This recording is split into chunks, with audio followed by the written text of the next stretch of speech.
완연한 가을이 지나 겨울이 성큼 다가온 11월, 대비해야 할 것이 있는데요. 매년 고민해도 풀리지 않는 겨울 난방비 절약법. 더 따뜻하고 저렴하게 겨울을 나는 특급 비법 황금 나침반에서 알려드릴게요. 오늘 아침 계절이 가을에서 갑자기 초겨울로 바뀌었습니다. 오늘 아침 내륙에 첫 영하권 추위가 나타나는 등 전국이 올가을 들어서 가장 추웠습니다.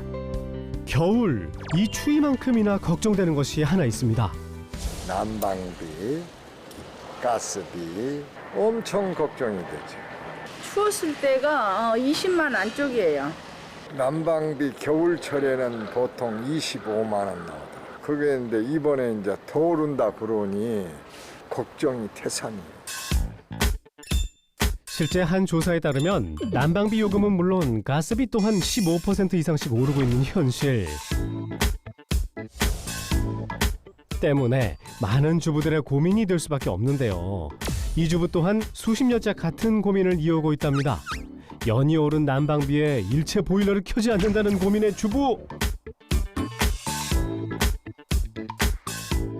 애들이 이제 회사 갔다 오잖아요. 집에 들어오면 도로 나가고 싶대요. 밖에보다 집이 더 춥다고. 그러다 보니까 이제 애들 집에 들어오라고 좀 따뜻하게 살았어요. 그랬더니 어마어마하게 나오더라고요. 아니 난방비가 얼마나 나오시길래.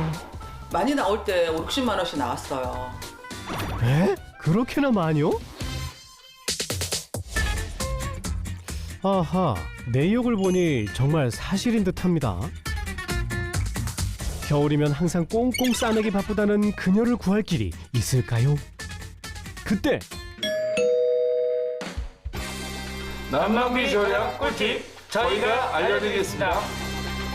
난방비 꿀팁을 전해줄 두 전문가를 모셨습니다. 매 눈으로 이곳저곳을 점검하는 전문가들. 가장 먼저 포착된 이 보일러 조절기. 보일러 조절기는 평소에 어떻게 쓰고 계세요? 평소에는 이렇게 꺼놔요. 네. 이렇게 꺼놨다가 이제 식구들 들어오든지 그럴 때는 이렇게 전원을 딱 눌러서 이렇게 실온에다가 이 정도로 놔둬요. 이게 지금 보일러 조절기에는 여러 가지 기능이 있거든요. 제가 와서 점검을 해보니까 네. 우풍이 조금 있더라고요. 우풍이 조금 있는 세대는 실온보다는 온돌로 쓰시는 게 좀 더 효과적이에요. 그리고 그래요? 온돌로 사용을 하셔도 이 난방수 온도를 60도 정도 이상은 하셔야지 따뜻하게 난방이 되실 수가 있어요. 그래요? 저는 아낀다는 생각만 해가지고 그냥 실온에다가 이렇게 그냥 약하게 해놓고 그냥 따뜻하게만 기다렸어요. 이게 지금 같은 경우에도 거실에 지금 달려 있거든요. 여기 거실에 있다 보면 아무래도 이제 베란다 쪽이나 뒷베란다 쪽에서 바람의 영향을 많이 받기 때문에 정확히 온도 측정이 안 돼요. 온도 조절기 밑부분을 보면 이렇게 센서가 장착되어 있습니다. 실온 모드는 이 센서를 통해 주변 온도를 측정하는데 외풍 등의 이유로 정확한 온도 측정이 어려운 반면 온돌 모드는 난방수의 온도를 측정해 불필요한 가동을 줄일 수 있답니다. 고객님 혹시 보일러 필터 청소는 해보셨어요? 아니 한 번도 안 했어요. 혹시 보일러실은 어디 있나요? 여기 있어요. 네. 이번엔 보일러를 점검할 차례. 사실 보일러는 집에서 쉽게 관리하긴 힘들지 않을까 생각했지만 이 두 가지만 알고 있으면 된답니다. 보일러 하단에 있는 밸브에서 물을 빼낸 후 옆에 있는 필터를 시계 방향으로 돌려 빼주는데요. 난방 배관의 상태가 좋지 않을 때 이물질이 많이 끼게 된다는 사실 때문에 세척은 필수랍니다. 바로 이 베이킹 소다면 세척 끝이라고요. 요거 필터를 주기적으로 청소 안 해주면 이 필터가 막히거든요. 그러면 난방 순환이 잘 안 돼요. 그러니까 주기적이라는 게 얼마 만에 청소를 해줘야 되는 거예요? 그리고 필터는 한 2년에 한 번씩 해주시는 게 좋아요. 2년에 한 번씩? 네. 이런 식으로요? 이렇게? 네. 아주 간단하네요. 베이킹 소다와 물을 활용해 칫솔로 쓱쓱 닦아 흐르는 물에 씻어주기만 하면 깔끔 그 자체 필터. 겨울나기 준비 끝. 필터 청소 참 쉽죠? 다음은 또 뭘까요? 고객님, 지금 많은 문제점이 보이긴 하는데요. 그중에 눈에 확 띄는 부분이 하나 제 눈에 딱 들어왔어요. 어떤 건지 아세요? 글쎄, 뭐 대체 뭐가 잘못됐다는 거죠? 아니요, 없는데요, 내가 보기에는. 많은 것들 중에서 네. 지금 눈에 확 띄는 부분은요. 실내 난방기. 아하, 이 난방기구의 위치가 잘못됐다는데 난방기를 그냥 가운데에 놓으면 네. 다 모든 게 다 좋을 거라고 생각하시는 분들이 그쵸? 굉장히 많은데요.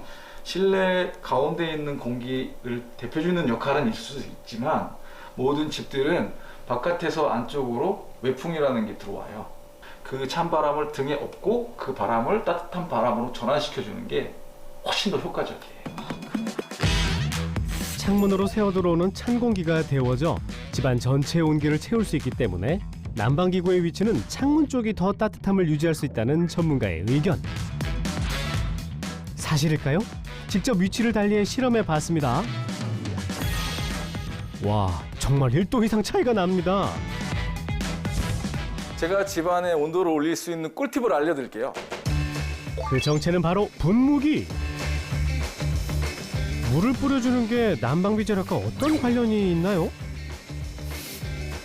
물은 기본적으로 뜨거운 온도에서 물이 열 전도율을 높여주는 효과가 있는데요. 맥반석 그 사우나에서 물을 팍 뿌리면 이제 가습기가 생기잖아요. 가습 효과가 생기는데 그 원리하고 동일하다고 보시면 됩니다. 이렇게 물을 뿌려주면 습도가 높아지잖아요.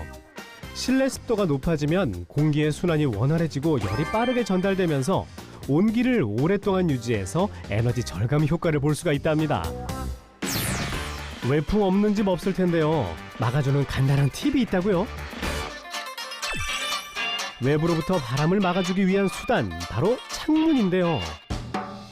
이 방에 기본적인 샤시의 문제점이 딱 있어요.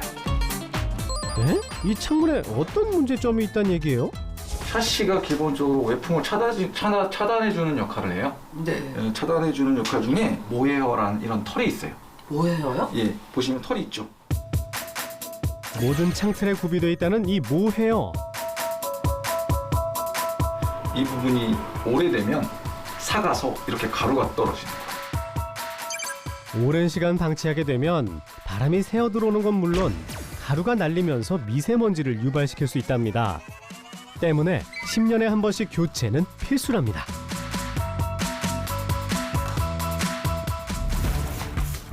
에어캡 또한 난방비 절약 필수품이잖아요. 일명 뽁뽁이를 붙여주고 문풍지를 교체해줘 2차 외풍을 한 번 더 막아주면 보다 따뜻한 겨울을 알 수가 있답니다.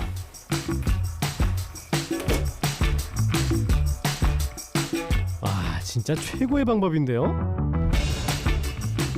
겨울 대비 난방법 꿀팁! 모헤어와 에어캡 잊지 마세요.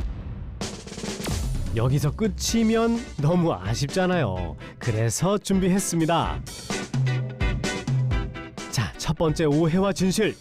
수도꼭지는 반드시 냉수 쪽으로 돌아가 있어야 할까요? 시민들의 의견은 어떨까요? 모두가 하나 같은 답변을 내놓았는데요. 정답은 X입니다.